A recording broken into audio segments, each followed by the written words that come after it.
येते मोबाईलवर बघ. काहीतरी कार्यक्रम त्याच्यात काहीतरी कार्यक्रम कशात अगं. तर नमस्कार मंडळी, गुड मॉर्निंग. कशा आहात सगळे? आय होप सगळे छान असाल, मस्त मजेत असाल. तर आमचं पिल्लू आज स्कूलला गेलं नाही बघा, कारण तिला सर्दी आले, डोकं दुखायला लागले, त्यामुळे ती आज स्कूल मिस केले बघा. तर मैत्रिणींनो, आज आम्ही निघालोय बघा बनाळीला, कारण आज आहे सवाशिणींचा कार्यक्रम.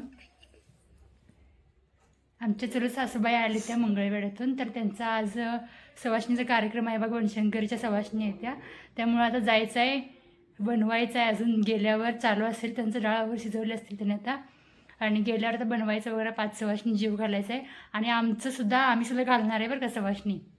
आमचं पण आता येणाऱ्या सोमवारी वगैरे घालायचं म्हणतोय, बघू कसं कसं प्लॅन ठरतंय. तर आमचं जरा मोठं आहे, म्हणजे आमचं कमीत कमी 10 ते 11 सवाशिणी घालायचे बघा जीव. तर आज फक्त आमच्या चुलत सासूबाईंचा हाय सवाशिणी, त्यामुळे चाललो आहे बघा. चला मग आपण भेटूया आता बनाळीत गेल्यावर. आज बघा समरच्या स्कूलमध्ये ओणम सेलिब्रेशन होतं, त्यामुळे समर्थ बघा सकाळी सेलिब्रेशनच्या तयारीसाठी लवकरच गेला होता, आणि तो काय केला गडबडीत बघा टिफिन घरातच सोडून गेला होता. मग त्यांचे पप्पा टिफिन देण्यासाठी स्कूलमध्ये गेले, आणि तिथे बघा कॅमेऱ्यात ओणम सेलिब्रेशनची काही सुंदरशी झलक टिपून आणली आहे तुमच्यासाठी. आम्ही आज आलोय आमच्या गावात. ही आहे आमचं घर. बनाळीत पोहोचले, आणि बघा पोहोचताच बघा लगेच स्वयंपाकाला बसले. आज घरी सवाष्णी होत्या, त्यामुळे घरात पाहुण्यांची लगबग होती, आणि माझ्या चुलत सासूबाई म्हणजे सासूबाईंच्या मोठ्या बहीण आहेत, आज घरी आल्या होत्या, त्यांच्या सवाष्णी होत्या. मी इकडे वांग्याची भाजी बनवत होते, आणि माझ्या सासूबाई आणि चुलत सासूबाई दोघी माझ्यासमोर बसून गप्पा मारत होत्या. तितक्यात आहोंनी कॅमेरा हातात घेतला, आणि काय आमच्या या स्वयंपाकाच्या गप्पांचा छान असा क्षण कॅमेऱ्यात टिपून घेतला. गावाकडचं घर, घरच्यांची माणसं, आणि अशा मनमोकळ्या गप्पा, याची मजाच काही वेगळी असते बघा. आणि बघता बघता भाजीचा फोडणीचा सुगंध बघा सगळ्या घरभर दरवायला लागला. इकडे माझा स्वयंपाक सुरू, आणि तिकडे दोघींच्या गप्पांना चांगलाच रंग चढला होता. गावाकडे अशी सगळी माणसं एकत्र आली की घर गजबजून जातं बघा, आणि या छोट्या छोट्या क्षणांमध्येच खरी मजा असते. पोळ्यांचा स्वयंपाक म्हटलं की मैत्रिणींनो कटाची आमटी आलीच. आधी गॅसवर बघा मी वांग्याची भाजी बनवून घेतली होती, आणि आता बघा इकडे मी कटाची आमटीची तयारी सुरू केली. आमटीसाठी ओलं खोबरं, कोथिंबीर, कढीपत्ता आणि जिरं लसूण छान असं खलबत्त्यात कुटून घेतलं होतं. मिक्सरपेक्षा असं खलबत्त्यात कुटलं की त्याचा स्वादच वेगळा लागतो बरं का. आणि ही कटाची आमटी चुलीवर केली की तिची चव अजून भारी लागते, म्हणून सासूबाईंनी बाहेर चूल मांडून दिली होती, आणि त्यावर मी मस्त आमटी शिजवून घेत होते. इकडे माझं आमटीचं काम सुरू, आणि सासूबाई माझ्यासोबत बसून गप्पा मारत होत्या. गावाकडच्या या चुलीवरच्या स्वयंपाकाची आणि घरच्यांसोबतच्या गप्पांची मजाच काही वेगळी असते बघा. तर मैत्रिणींनो बघा आता इकडे माझी कटाची आमटी बनवून झाली होती, आणि सवासनींना वेळ पण झाला होता, त्यामुळे इकडे मी बघा लगबगीने पोळ्या बनवायला घेतल्या. आज खास पोळ्यांसाठी चूल मांडली होती बघा. गॅसवरच्या पोळ्यांपेक्षा चुलीवरच्या पोळ्यांना वेगळीच चव आणि मस्त धुरकट सुगंध पण येतो बघा. कटाची आमटी चुलीवर, भातही चुलीवर, आणि आता गरमागरम पोळ्या देखील चुलीवरच. म्हणजे आजचा सगळा स्वयंपाक अगदी गावाकडच्या पद्धतीने झाला. इकडे मी पोळ्या लाटत होते, आणि चुलीवर त्या तर बघा मैत्रिणींनो आता कटाची आमटी, वांग्याची भाजी आणि बाकीचा स्वयंपाक सगळा आपला तयार झाला होता इकडं. आणि बघता बघा सवासनींचं पण वेळ झालं होतं यायची, आणि आपण इकडे सवासनींना ताट पण वाढायची वेळ झाली होती. मी आणि आमच्या चुलत नंदुबाई मिळून सवासनींसाठी ताट वाढायला घेतलं होतं. ताटामध्ये बघा गरमागरम पोळ्या, झणझणीत गावाकडच्या पद्धतीची कटाची आमटी, चुलीवरची वांग्याची भाजी, तळलेले कुरकुरीत पापड, गोड गुळवणी, आणि सोबत चपाती, असा मस्त जेवणाचा बेत केला होता. बाहेर सवासनी सगळ्या येऊन बसल्या होत्या, आणि आम्ही दोघी त्यांच्यासाठी ताट वाढत होतो. श्रावण महिना म्हटलं की सवासनींचा कार्यक्रम सगळीकडे सुरू होतात बघा आमच्या गावात. तर त्यामुळे काही सवासनी आधीच जेवून आल्या होत्या, आणि त्या म्हणत होत्या की आता आम्हाला जेवण एवढं काही जाणार नाही ग. पण आम्ही त्यांना म्हणलो की तुमच्यासाठी दिवसभर खास एवढा सगळा बेत केलाय, थोडं तरी खावंच लागेल. आणि आज माझी पिल्लू सन्निधी सॉरी, आज बघा समृद्धी स्कूलला गेल्यामुळे आणि माझी व्हिडिओ बनवण्याची जबाबदारी सगळे माझ्या पिल्लूकडे म्हणजे सन्निधीकडे होती. त्यामुळे आजचा व्हिडिओमध्ये काही कमी जास्त झाला असेल किंवा काही चुक्या झाल्या असतील तर नक्कीच माफ करा, कारण व्हिडिओ बनवलेला आहे माझं पिल्लू म्हणजे सन्नू. आणि बघा आमच्या सवाष्णींच्या गप्पाही रंगल्या होत्या.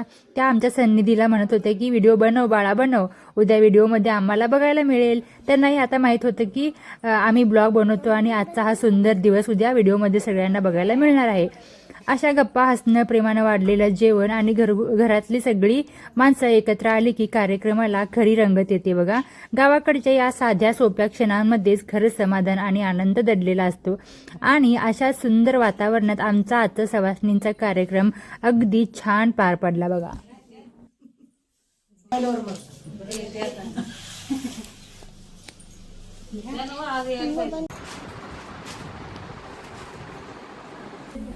वाढ पापड पण आलं.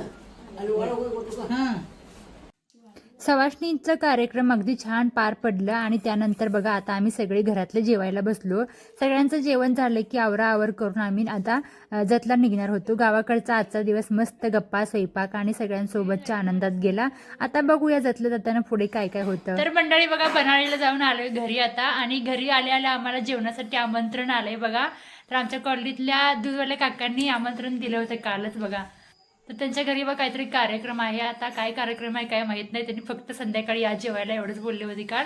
म्हणताना आज चाललंय बघा.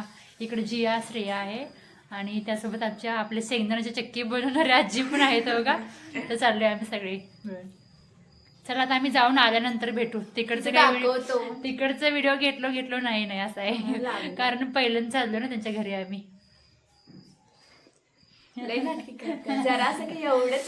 चला गाईज बाय, जाऊन येतो मग भेटतो. तर मैत्रिणीनं बघा इकडं आम्ही घरी पोचल्या 7 वाजता पटकन आवरलो. आणि कारण म्हणजे आमचे रोजचे दूधवाला काका जे आहेत ना, ते आदल्या दिवशीच आम्हाला सांगून गेले होते की उद्या संध्याकाळी आमच्या घरी कार्यक्रम आहे, जेवायला नक्की या म्हणून. खरं सांगायचं तर कार्यक्रम नेमका कशाचा आहे हे मला तेव्हा व्यवस्थित माहीत नव्हतं. पण आम्ही त्यांच्या घरी गेल्यावर बघितलं तर तिथे बघा यल्लमा आईचा जगाचा कार्यक्रम खूप सुंदर पद्धतीने आयोजित त्यांनी केला होता. त्यांनी पूर्ण कॉलनीला बघा जेवणासाठी प्रेमाने आमंत्रण दिले होते. आम्हीही सगळे तिथं गेलो.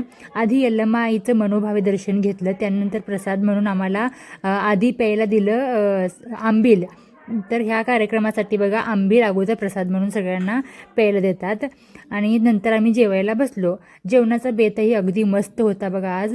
तर गरमागरम चपाती, वांग्याची चविष्ट भाजी, आमटी आणि सगळ्यात खास म्हणजे मस्त गोडसर शिरा तर इतका छान झाला होता की खरंच अगदी मनापासून आम्ही खाल्ला. देवीचं दर्शन, प्रसाद, सगळ्यांसोबतच्या गप्पा आणि प्रेमाने केलेलं जेवण संध्याकाळ खूपच छान गेली. काकांनी इतक्या प्रेमाने सगळ्यांना बोलावलं होतं, त्यामुळे हा सुंदर कार्यक्रम कॅमेरा टिपून तुमच्यासोबत शेअर करावा असा वाटला. कारण इकडे आम्ही नवीनच पहिल्यांदा गेलो होतो, त्यामुळे मला वाटलं होतं की मी काय व्हिडिओ बनवू शकते की नाही. तरीही मी प्रयत्न केला व्हिडिओ बनवायचा. आणि जेवण झाल्यानंतर बघा सगळ्यांचा निरोप घेतला. तर मंडळी आजचा व्हिडिओ बघा गावाकडच्या घरच्या सवाष्णींच्या कार्यक्रमापासून ते कॉलनीतल्या दूधवाल्या काकांच्या आई यल्लमाईच्या जगापर्यंतच्या कार्यक्रमाचा आजचा हा व्हिडिओ आहे. आणि पूर्ण व्हिडिओ बघा. व्हिडिओ आवडल्यास व्हिडिओला एक छान असा लाईक करा, त्याचसोबत छान असं कमेंट पण करा आणि तुमच्या मित्रांसोबत, कुटुंबासोबत व्हिडिओ शेअर करा. आणि चॅनलवर जे कोणी नवीन असेल चॅनलला नक्की सबस्क्राईब करा. चला तर भेटू उद्याच्या एका नवीन आणि सुंदर व्हिडिओमध्ये. तोपर्यंत बाय.